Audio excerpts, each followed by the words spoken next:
ठाकरे गटाचे नेते राजन साळवी आज शिवसेना शिंदे गटात प्रवेश करणार। ठाण्यात उपमुख्यमंत्री एकनाथ शिंदेंच्या उपस्थितीत पक्षप्रवेश होणार। उपमुख्यमंत्री एकनाथ शिंदे माझे पहिल्यापासून गुरु, माझ्या मान सन्मानाची जबाबदारी त्यांनी घेतली आहे। शिंदेंसोबतच्या भेटीनंतर साळवींची प्रतिक्रिया। एकनाथ शिंदेंच्या निवासस्थानी सामंत बंधू राजन साळवींची एकत्र बैठक। साळवींच्या पक्षप्रवेशात खोडा घातला नाही, सर्वांनी मिळून सांघिक निर्णय घेतलाय। मंत्री उदय सामंतांची प्रतिक्रिया। माजी आमदार राजन साळवींच्या पक्षप्रवेशासाठी कार्यकर्ते मुंबईच्या दिशेने रवाना। साळवींच्या पक्षप्रवेशाला हजेरी लावणार। शिंदेंच्या दिल्लीतल्या सत्कार सोहळ्यात ठाकरेंच्या खासदारांची हजेरी। शिंदेच्या सत्काराच्या कार्यक्रमाला संजय दिना पाटील उपस्थित। उदय सामंतांची माहिती, चर्चांना उधाण। महाराष्ट्र राज्याचा कार्यक्रम सर्वपक्षीय नेत्यांच्या उपस्थितीमुळे मीही कार्यक्रमाला उपस्थित होतो। खासदार संजय दिना पाटलांची TV9 मराठीला माहिती। उद्धव ठाकरेंच्या खासदारांनी योग्य तो निर्णय घ्यावा। काही प्रकाशात आले तर काही अजून प्रकाशात आले नाहीत। राऊतांच्या पवार शिंदेवरील टीकेवरून उदय सामंतांचं सूचक वक्तव्य। भाजपचे जास्त आमदार निवडून आल्यानं शिंदेंचं महत्त्व कमी झालं। महत्त्व कमी झाल्यानं खासदार येणार, आमदार येणार असं म्हणतात अंबादास दानवेंचा शिंदेंच्या शिवसेनेवर निशाणा। दिल्लीत आदित्य ठाकरे आणि राहुल गांधींची भेट। काल रात्री दोन्ही नेत्यांमध्ये अर्धा तास चर्चा झाल्याची सूत्रांची माहिती। दरम्यान आदित्य ठाकरे दुपारी 1:30 वाजता ठाकरे गटाच्या खासदारांशी संवाद साधणार। पक्षात घेण्यासाठी आदित्य ठाकरे विनायक राऊतांचाही फोन येईल। महायुतीमध्ये आपल्याला घाण नकोय, भाजपा आमदार नितेश राणेंची टीका। अजित पवारांनी सुरेश धस यांना भेटीसाठी वेळ दिली नाही, सूत्रांची माहिती। बीड जिल्हा नियोजन समितीतील तक्रारीबाबत धस भेट घेणार होते।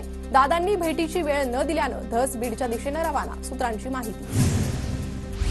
व्यावसायिक कामानिमित्त बँकॉकला निघालो होतो, परवानगी देणार नाहीत, त्यामुळे घरी कळवलं नव्हतं। तानाजी सावंतांचा मुलगा ऋषिराज सावंत याचा जबाब। ऋषिराज सावंत बँकॉकला जाताना विमानाचे पैसे RTGSनं भरले होते। ही रक्कम कशी अदा झाली याचा तपास गुन्हे शाखेकडून केला जाणार।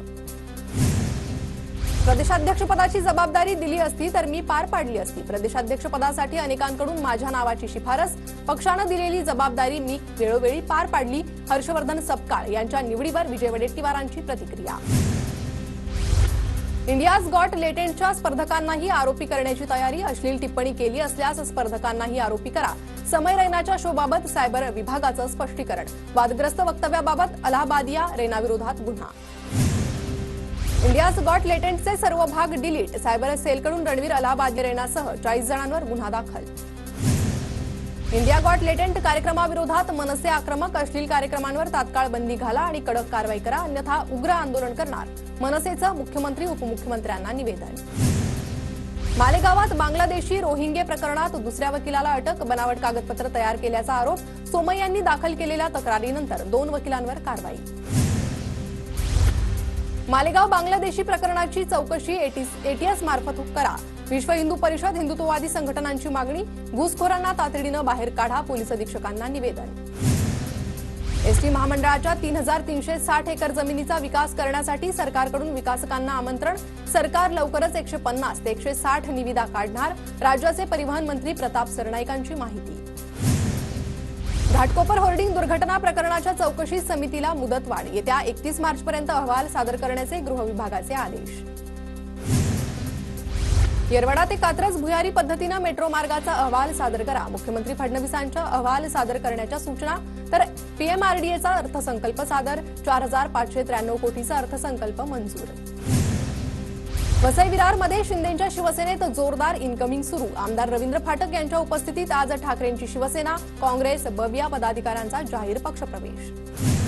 अकोल्यात मनसे कार्यकर्त्यांनी बसच्या काचा फोडल्या। अज्ञातांनी मनसेचे बॅनर फाडल्याचा कार्यकर्त्यांचा संताप। बाळापूरच्या तुलंगा परिसरातील घटना। चाकण गोळीबार प्रकरणी चुलत भावानेच 12 लाखांची सुपारी दिल्याचं उघड। कौटुंबिक वादातून गोळीबार, चुलत भावासह दोघांना अटक। पिंपरी चिंचवड गुन्हे शाखेच्या गुंडाविरोधात पथकाची कारवाई। बीडच्या अंबाजोगाईतील हनुमंतवाडी शिवारात नाफेड खरेदी केंद्रावर शेतकऱ्यांच्या वाहनांच्या रांगा। गेल्या 10 दिवसांपासून शेतकऱ्यांचा नाफेड खरेदी केंद्रावर मुक्काम।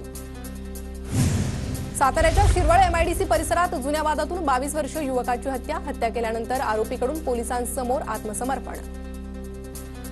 नाशकात दारूच्या नशेत पोलिसांशी उज्जत घालणाऱ्या तरुणीला पोलिसांकडून अटक। एकूण 8 जणांविरोधात गुन्हा दाखल। नाशिकच्या कॉलेज रोड परिसरातील हुक्का पार्लर आणि बारवर कारवाई करण्याचे पोलीस आयुक्तांचे आदेश।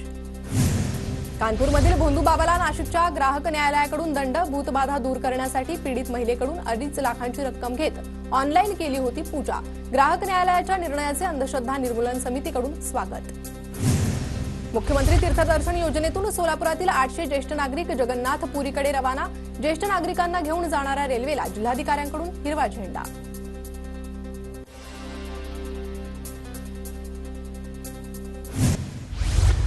पुण्याच्या दौंडमध्ये कर्कश आवाजामुळे होत असलेलं ध्वनी प्रदूषण थांबवा। पाटस डॉक्टर असोसिएशनची मागणी। जनजागृती रॅली काढत प्रशासनाचं लक्ष वेधून घेण्याचा प्रयत्न। अमरावतीत नगरसेविकेच्या घरात चोरी प्रकरणी एका आरोपीला अटक। आरोपीकडून 14,40,000चा मुद्देमाल जप्त। गुन्हे शाखेच्या युनिट 2 ची कारवाई। नागपूरच्या गिट्टीखदान भागात महिला पोलीस कर्मचाऱ्याकडे घरफोडी करणाऱ्या दोघांना अटक। गुन्हे शाखेची कारवाई। चोरट्यांनी कुलूप तोडून दागिन्यांसह 1,81,00,000चा मुद्देमाल लंपास केला होता।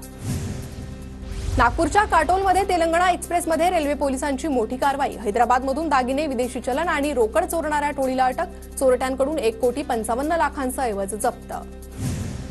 सोलापूरच्या करमाळ्यात चालू वर्षात 10,294 हेक्टरवर केळी पिकाची लागवड। शेतकऱ्यांची ऊस पिकाऐवजी केळी पिकाच्या लागवडीला पसंती।